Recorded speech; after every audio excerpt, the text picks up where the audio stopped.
Pela fé, Abraão, quando chamado, obedeceu, se dirigiu-se a um lugar que mais tarde receberia como herança, embora não soubesse para onde estava indo.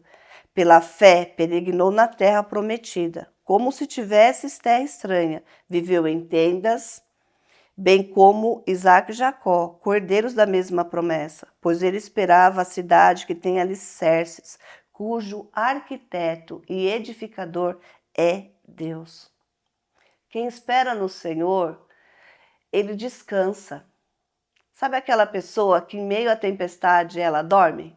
É igual Jesus quando estava no barco. Os discípulos foram lá acordar ele. Falaram assim, acorda Jesus, o barco está afundando, olha a tempestade.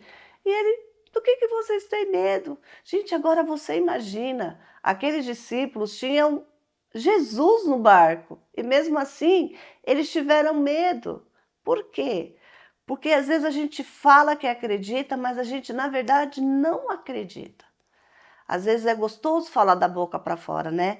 Ah, eu acredito que Deus vai fazer isso, que Deus vai fazer aquilo.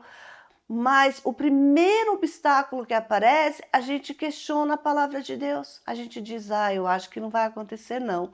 Eu acho que quando o pastor falou lá, não foi para mim que ele falou aquela palavra. Devia ser para aquele irmão que estava do meu lado. Mas hoje Deus está falando é com você mesmo, viu? Não é com outra pessoa não. Ele está te dizendo, por acaso você pode me relatar alguma coisa que eu não possa fazer? Tem alguma coisa que você acha que Deus não pode fazer? Tem alguma porta que você acha que Deus não pode abrir? Você acha que existe isso? Não há impossíveis para o nosso Pai. Para Ele tudo pode fazer. Ele faz a estéreo ser a matriarca de toda uma geração para mostrar que Ele é Deus, para mostrar que Ele está no controle. Pela fé, Abraão e também a própria Sara, apesar de estéril e avançada em idade, recebeu o poder para gerar um filho, porque considerou fiel aquele que lhe havia feito a promessa. Assim, daquele homem já sem vitalidade, originaram-se descendentes tão numerosos como as estrelas do céu, e tão incontáveis como a areia da praia do mar. Todos estes viveram pela fé, e morreram sem receber o que tinha sido prometido. Viram-no de longe, e de longe o saudaram, reconhecendo que eram estrangeiros e peregrinos na terra. Os que assim falam mostram que estão buscando uma pátria. Se estivesse esperando, pensando naquele da onde saíram, teria oportunidade de voltar. Em vez disso, esperavam eles uma pátria melhor, isto é, a pátria celestial. Por essa razão, Deus não se envergonha de ser chamado o Deus deles e lhes preparou uma cidade. Pela fé, Abraão, quando Deus o pôs à prova, ofereceu Isaque como sacrifício. Aquele que havia recebido as promessas estava a ponto de sacrificar o seu único filho. Embora Deus lhe tivesse dito, por meio de Isaque, a sua descendência será considerada. Abraão levou em conta que Deus pode ressuscitar os mortos e, figuradamente, receber Isaque de volta dentre os mortos. Pela fé, Isaque abençoou Jacó, Esaú, com respeito ao futuro deles.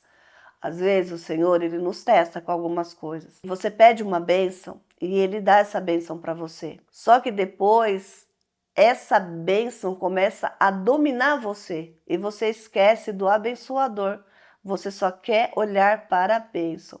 Aí ele chega, filha, sabe aquela casa lá que eu te dei? Vai lá e vende. Mas Deus, foi você que me deu. Eu te pedi tanto uma casa própria. Não, vai lá e vende. Sabe aquele trabalho que você tá achando que você tá bem só por causa daquele trabalho? Vai lá e pede a conta. Aquela porta fechou para você. E aí a gente vai questionar Deus, mas poxa Deus, você me disse que você ia me dar aquele trabalho. Mas às vezes ele faz isso para provar o nosso coração, para ver se o nosso coração ele está nas coisas materiais ou ele está nele. Se a gente vive a nossa vida em busca de riquezas ou se a gente vive a nossa vida em busca do dono da riqueza. Às vezes a gente se perde meio na jornada, quando a gente começa a dar mais valor a coisas do que a pessoas, mais valor a coisas do que a sentimentos, mais valor a coisas do que a Deus.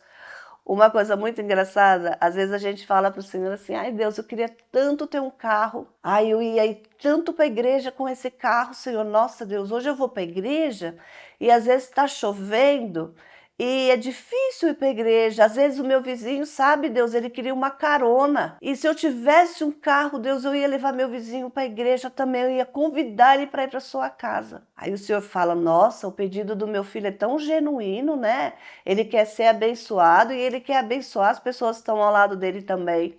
E aí o Senhor vai te dar o carro. Aí o que que você faz?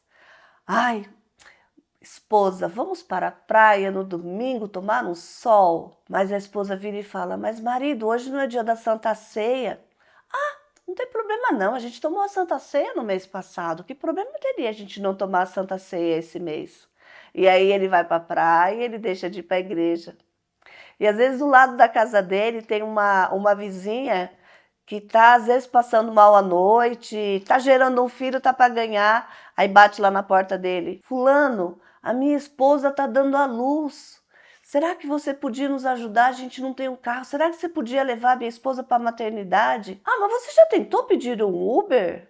Ah, o Uber hoje é tão barato. Moço, é tão fácil de pedir um Uber. E aí o Senhor fica olhando lá do céu e fala assim: poxa vida, ele me disse que ele queria um carro para ir me cultuar. E ele me disse que ele queria um carro para poder abençoar as pessoas que estão à volta dele. E agora ele vai para a praia, ele vai nos passeios, mas ele não vai na minha casa. Uma mulher precisa dele e ele fala: será que não tem um Uber?